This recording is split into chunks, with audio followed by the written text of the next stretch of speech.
Hi, I'm Alison Hardacre. I run Health Kit, which is a global health community for practitioners and patients everywhere. Hi, I'm Richenda Vermeulen. I run Ntegrity. It's a social media agency that is about helping empower and enable companies to do their own social media. Hi, I'm Nicola Gracie. I'm founder of Fit Integrate. Fit Integrate helps gyms to easily schedule and cover their classes. I'm Demi, Markogiannaki, and I'm part of Me. It's an online marketplace for real-life classes where you can actually create and find classes about everything. What was the biggest lesson for you in your journey? I think the biggest lesson is that there are always lessons. This whole journey is about learning, and you are going to make mistakes. So learn from them. And it's such a cliche, but if you don't, you'll fail. Yeah, I think it all has been a big lesson for me, from like trying to support myself without a salary to like trust my co-founders, and I feel now we're a family, we're more than co-founders, and every time someone tells me, hey, like, why are you doing it? You're gonna fail. Find a real job, like 9 to 5 or something. Do you like get that a lot? I do, especially from people that they don't who are not understand. Yeah, people that they don't understand. They're risk averse. They like security. They're like, oh, you're 28. What are you gonna do? When are you gonna get married? Blah blah blah. How are you gonna have kids and everything? And I'm just thinking, every time you say, I want to try harder and I want to make it work a lot more. Every time you say, these people say to me, you're not gonna make it. It's a good idea, but it's gonna fail, or you're not making any money. What are you doing now? I just feel that. And what do you say to them? I say to them, well, I believe in something. I believe in something. I'm passionate about it, and I know it's gonna succeed. You're talking from a perspective of a person that goes to work and thinks that life is about, like being able to go out every day, but I'm struggling for something that I really believe in. Is there anything that you would give as a piece of advice, or what you wish women did differently, then they would succeed more? I think it sort of comes back to that conversation that we were having earlier, and it's kind of like men almost feel like that, struggle for the word, but like it's granted that they have entitlement or something to the degree of that. I can't think of the word, but like a woman should be a lot more humble and like not so much go and blow her own horn, or like.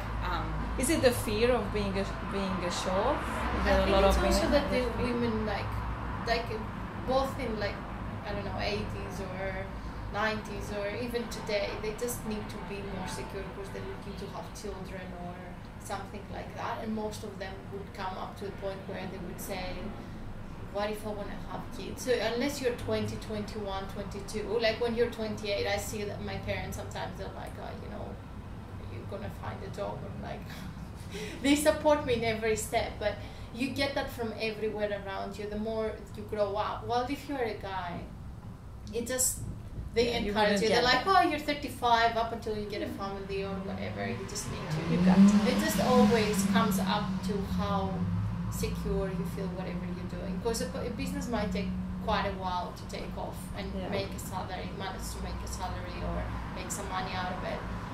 And women that they're entrepreneurs, they have a shop or something like that.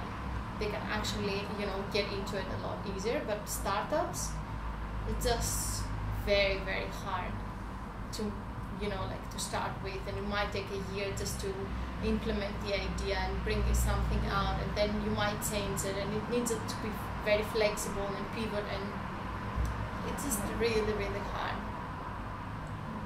So you don't think that you can have like both, like a family? Yeah, so I definitely think you have. Yeah. You can, but I think there are not gonna be a lot of women that are gonna choose risking and saying, hey, I might not have a lot of money, but I'll manage, while saying, hey, I'll just get a job that is full-time in a company. But do you think it's really risky? Like, if you're really passionate about something, you get the skills and you... But you have to be, like, I look at myself now and I think I don't have a stable program. Like it's like my co-founder will call me like today. I had like things that I needed to do, and then my co-founder said, hey, you know, we'll have a meeting, blah blah blah, you have to come. And I just left and came here. But if you have children, if you have like certain responsibilities, you can't really manage it unless you have someone to run the business for you, which comes to the business generating a lot of money. I think it depends how you work, like how you work toward that though. So because on my team, they're actually all part of Integrity because they want to have that work-life balance that they can't have at their full-time jobs now. So some of them are making sacrifices now. So they work with me on the weekends, or they've gone down to 4 days a week at their job to kind of put those yards in because they know in a year and a half they want to start having a baby, or they want to try and have a baby, and then fit, I guess, the work around their lifestyle.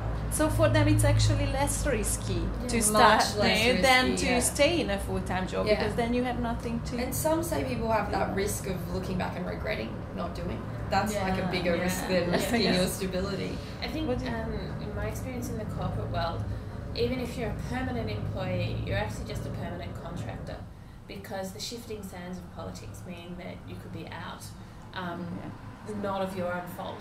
I think also I feel really sad when I hear women saying that they have to go off for a meeting when really they have to go pick up their children. Whereas men, when they go pick up their children, they say, I'm going to pick up my child, and they're seen as this amazing, loving father who's also got a successful career. Wow. Whereas women, I think one of the benefits of running your own business is when it's time for me to have a child, miraculously the business will set up a creche. I will have that flexibility, and it is a way you can have it all. I think the security of the corporate world is illusory.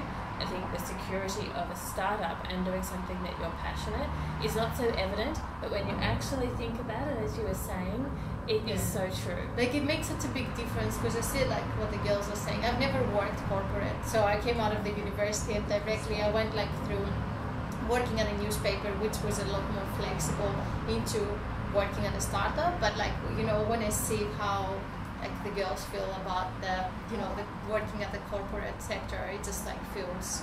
I've always like been a bit scared about how working there would be, because they say there is such a protocol in terms of the things what you need to do and how you need to behave and what you need to wear and everything. And I feel that it's so easy that I'm coming to work wearing jeans and a jumper and I don't need to behave in a certain way.